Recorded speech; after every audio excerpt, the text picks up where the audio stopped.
As Jim told you, I am also on the San Angelo City Council, which is quite an honor, actually. I was 24 years in municipal service, and so now to be on the other side, I won't call it the dark side, it truly is an honor, but it's also quite challenging. A year ago, I went to Texas Municipal League's newly elected officials conference, and David did this presentation, and I was just absolutely compelled to come back with this message and present it to our local community. And I called Phil Neighbors and said, we've got to start talking about this, because we're all living in a political environment that keeps telling us to repeat no, no, no. But we can't afford to always say no. Certainly our forefathers did not do that. What I'd like to do is just very quickly bring David's message down to a local level.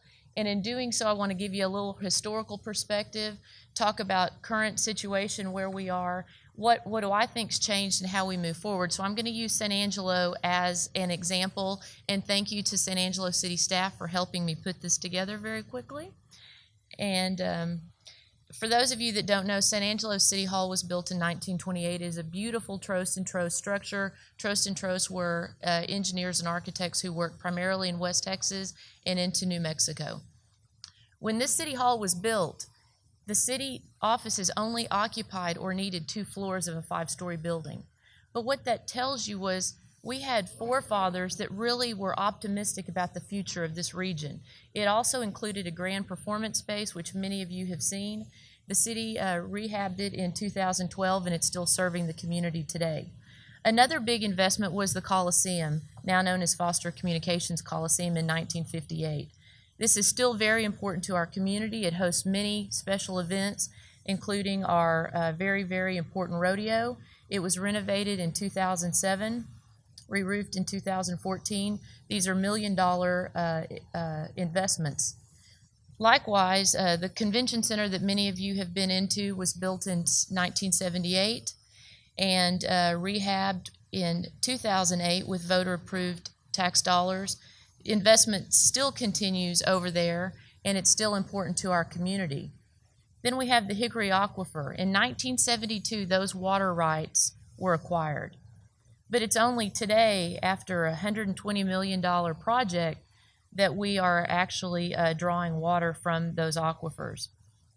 The important thing is this was a huge investment made in '78, and then also recently to take care of our community long into the future.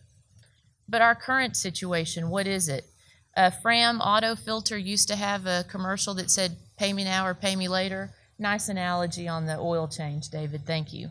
Anyway, so where are we with this? Let me talk a little bit about the current situation as it relates to our municipal government. Water mains in San Angelo, we had a major catastrophe in 2007. About 2/3 of the city lost water for 2 or 3 days right at the Christmas holiday. Made it really hard to cook a turkey and much less clean up after it and have all your family come into town. But we budget $1.3 million for main replacements. And so that takes about 2 to 3 miles, that addresses about 2 to 3 miles, but we have about a need for 200 miles of replacement. So if we get on this water line replacement, we can immediately reduce, we think, about the loss from the old system, at least by half, but 5% of the water system to have back for consumers is very important. If we look at all of that need, though, for the 200 miles of pipe that needs to be replaced, it's $200 million in today's dollars. That's a big ticket item, and it's one we tend to want to look away from. Our police station, for those of you that are local, you know we have an older police station that was built in 1963. It was built to house 90 employees. Today it has 206 in it. It was 45,000 square feet. Today's consultants will tell you that a city of our size, with our growth, we need a facility of about 100,000 square feet. It has outdated systems. Sewer lines in the building have failed, and that's kind of an ugly thing to talk about. But we've kept working in it. but we're really at a point where the city needs to do something. We've talked about options. The city council has worked with city staff and First Financial to purchase a building that we think we can rehab, but that's for a later discussion. But it's on the horizon. That police station could cost $25 million just to rehab an existing building, but it allows for a more efficient workplace, and we think that's very important to public safety in our community. And but again, we have a dissatisfied citizenry wanting something more, but it's a big ticket item. But let's talk about streets. Let's get back to transportation and failing pavement. Here is a shot of Southwest. Yeah. At the city right now, or in the past, we have budgeted about $775,000 in infrastructure for street maintenance. This fiscal year, we kind of bit the bullet and we went to $3.74 million. We've also decided to go on an 8-year rotation for maintenance for all streets. But the real question is, when we start seeing the cost of this, Daniel, are we going to have the discipline to stay on that 8-year cycle? And that has yet to be seen. The city has undertaken a high-tech analysis to actually see what is below grade and what the true condition of our streets are, and we should have that information presented to us in September. But let's just look at what is on the menu right now. Streets that a lot of you are familiar with: Bell Street, Glenna, Main Street, MLK, Southwest Boulevard, 29th Street. Just naming those, we're over $34 million just taking care of those streets. And remember, 3.74 is what we've allocated for this year. So you see, if we keep up at this rate, we'll never take care of our own maintenance issues.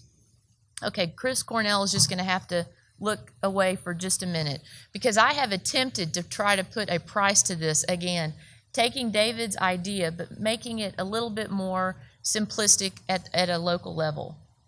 If you take a street built today and you seal coat it every 5 to 7 years, and I'm going to be ambitious and I'm going to say I'm going to do it every 5 years at a cost of about $2.15. Now, I know that cost is going to go up, but we're just going to stay in today's dollars in the value so that we can make a simple comparison. In about 25 years, we're going to have spent, well, you can do the math, about about $11. But I'm going to throw in even a little bit more per square yard because I'm going to do a little crack seal in there. Over the life of this street, in 25 years, the total maintenance cost would have been about $16 per square yard to maintain it. If I do nothing, in 25 years, it's going to cost me about $140 per square yard to reconstruct that street. So the street that I've maintained, because the subbase and everything is good, I have the potential to do a mill and overlay at about $45 a square yard and can extend the life of that street for another 10 years or so. So however you want to look at this, I think you can see that the cost of maintenance, a regular maintenance scenario, is far more cost effective to the taxpayer than poor maintenance. And yet somehow we all got into this idea that no was really better. No was better for our taxpayer. But what's changed? Well, I think we lost the foresight that led to the construction of City Hall, and to Foster Communications, and to the Convention Center, and to the Aquifer. But I'm not really sure why. I think we made easy cuts during very lean economic times, but we never revisited our infrastructure needs. We've taken care of buildings, but we haven't taken care of what's on the ground and underground. I guess it just wasn't as sexy, I'm not sure. Or maybe we just lost our nerve. Or maybe we lost our ability to lead. So moving forward, we have to consider the future and the type of community we want to leave future generations. What will be our next Coliseum or Hickory Aquifer? We must talk frankly to taxpayers about what's needed and how much it will cost. We must give them a clear understanding of our tax base and the cost and consequences of doing nothing, of simply saying no. We must be bold.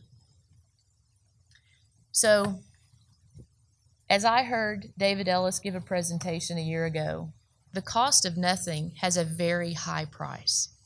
And really the question, I think, is, do we want to leave it better than we found it? And if we do, we have got to start really supporting these ideas of infrastructure maintenance and reinvestment, whether it be at the local level, the state level, or the federal level. We're all dealing with the same thing, but simply turning our heads and pretending the problem is not there is going to be detrimental to the future of our community as well as our state. Thank you.